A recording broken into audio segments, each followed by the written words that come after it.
आणि सर्व साधू संत पंढरपूरला आले होते. ही चारी भावंडे सुद्धा आली होती.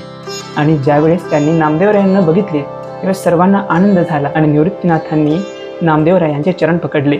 नंतर ज्ञानेश्वर माऊली आणि सोपान देवांनीही त्यांचे चरण पकडले. परंतु नामदेवरायांनी पुन्हा माघारी नमस्कार केला नाही. जर कोणी वैष्णवाने आपल्याला प्रणाम केला तर पुन्हा त्याला माघारी प्रणाम करावा ही पद्धत आहे.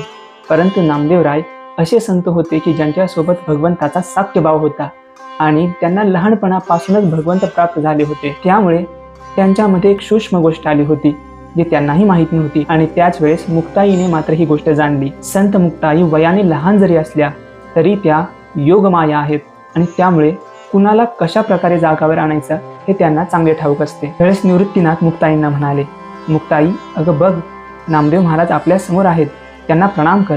त्यावेळेस मुक्ताई म्हणाली, भगवंत तर भेटले परंतु अजून मीपणा गेला नाही. आणि मुक्ताईंची ही एकच ओळ नामदेवरायांच्या जिव्हारी लागली. कार्तिकी एकादशीचा उत्सव अगदी चांगल्या प्रकारे पार पडला आणि त्याच वेळी संत गोरा कुंभारही पंढरपूरला आले होते.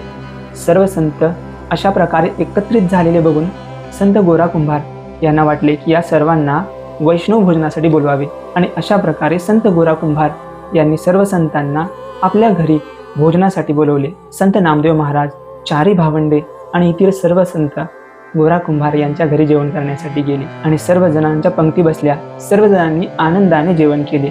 सर्व संतांचे जेवण झाले आणि सर्व संत आता भगवत चर्चा करण्यासाठी बसलेच होते. आणि त्याच वेळी ज्ञानेश्वर माऊली संत गोरा कुंभार यांना म्हणाले, गोरोबा काका, तुम्ही एक चांगले कुंभार आहात आणि तुम्हाला माहीत आहे पक्के मडके आणि कच्चे मडके कसे ओळखायचे. तुमच्या समोर एवढी मडके आहेत तर तुम्ही याच्यातील कच्चे मडके शोधून काढा. गोरोबा काकांनी माऊलींच्या शब्दातील मतितार्थ जाणला आणि त्यांनी मडके कच्चे आहे का पक्के आहे हे ओळखण्याची जी थापी असते ती घेतली आणि ती ज्ञानेश्वर माऊलींच्या डोक्यावर मारली.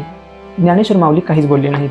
नंतर निवृत्तीनाथांच्याही डोक्यावर मारली. निवृत्तीनाथही काही बोलले नाहीत. ते सर्व संतांच्या डोक्यावर त्यांनी थापी मारली परंतु कुठल्याही संतांनी काहीही बोलले नाही. परंतु ज्या वेळेस त्यांनी नामदेवरायांच्या डोक्यावर थापी मारली त्यावेळेस नामदेवराय ओरडले आणि जसे नामदेवराय ओरडले त्यावेळेस गोरोबा काका म्हणाले, हे मडकं कच्चं आहे. आणि ते ऐकून मुक्ताई हसली आणि ही घटना नामदेवरायांच्या पुन्हा जिव्हारी लागली आणि नामदेवरायांना वाटले आपला यांनी अपमान केला, या संत मंडळींमध्ये आपला अपमान झाला आहे.